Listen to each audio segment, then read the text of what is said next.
শেখ হাসিনাকে প্রত্যর্পণ করার জন্য যে আবেদন, এটা একটি আইনি প্রক্রিয়া। সেই আইনি প্রক্রিয়ার মধ্য দিয়ে তাকে আনার জন্য বাংলাদেশ সরকার প্রয়োজনীয় পদক্ষেপ নিয়েছে। আমরা আইনি লড়াই করে আনার জন্যই তো ইতিমধ্যে বাংলাদেশ সরকার ভারত সরকারের কাছে তারা আবেদন করেছে। সালাউদ্দিন সাহেবের ইস্যুর সাথে শেখ হাসিনার ইস্যুর কোনো সম্পর্ক নাই। সালাউদ্দিন সাহেব জনাব আমাদের মাননীয় স্বরাষ্ট্রমন্ত্রী জনাব সালাউদ্দিন আহমেদ, তাকে বাংলাদেশের আইন শৃঙ্খলা রক্ষাকারী বাহিনীর কতিপয় দুষ্কৃতিকারী সদস্য তাকে প্লেন ড্রেসে তার বাসা থেকে 10ই মার্চ 2015 সালে তাকে অপহরণ করে নিয়ে যায়। তাকে 61 দিন তাদেরকে গুম করে রেখে 10/5/2015 সালে ভারতের মেঘালয় রাজ্যের শিলংয়ে তাকে সেখানে নিয়ে ফেলে রাখা হয়। এবং পরে যখন উনি ট্রমাটাইজড অবস্থায় যখন তিনি বিভিন্ন জায়গায় ঘুরতেছিলেন, সেখানে তাকে পুলিশ তাদের হেফাজতে নেয়। পরবর্তীকালে ফরেনার্স অ্যাক্টের 14 ধারায় তার বিরুদ্ধে একটা মামলা দিয়েছিল।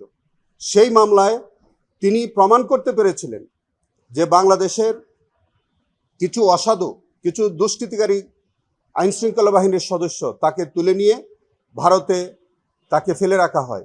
সেটি ভারতীয় আদালতের কাছে বা ওই মামলায় সুস্পষ্টভাবে প্রমাণিত হওয়ায় তাকে সেই মামলা থেকে বেকসুর খালাস দিয়েছে। সেই খালাসাদেশের বিরুদ্ধে তারা আপিল ফাইল করেছিলেন, সেই আপিলও তারা সেখানে খারিজ হয়েছে। সেই কারণে এবং পরবর্তীতে তিনি মুক্তি পেয়ে বাংলাদেশে এসছেন। বর্তমানে তিনি আমাদের স্বরাষ্ট্র মন্ত্রণালয়ের দায়িত্ব পালন করছেন। তবে সেটার সাথে শেখ হাসিনার কার্যক্রমের কোনো সম্পর্ক আছে বলে আমি মনে করি না।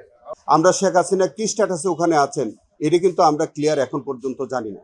অতএব ইন্ডিয়ান এক্সপ্রেস কি অর্থে তিনি লিখেছেন এই বিষয়ে আমার মন্তব্য করা ঠিক হচ্ছে না। আমরা ওবায়দুল কাদের সহ যে 7 জন আসামি, তারা এই জুলাই আন্দোলনে তাদের একটি বড় ভূমিকা ছিল এবং তাদের ভূমিকার কারণে 1400 লোক শহীদ হয়েছে, প্রায় 30,000 লোক পঙ্গুত্ব বরণ করেছে। সেই কারণে জনাব ওবায়দুল কাদের সহ যে 7 জন, তাদের বিরুদ্ধে ট্রাইব্যুনালে পর্যাপ্ত সাক্ষ্য প্রমাণ উপস্থাপন করা হয়েছে এবং আমরা বিশ্বাস করি যে তারা যে অপরাধ করেছে সেই অপরাধের দায় তাদেরকে নিতে হবে এবং সেখানে ট্রাইব্যুনাল তাদেরকে সর্বোচ্চ শাস্তি দিবেন বলে আমরা প্রত্যাশা করি।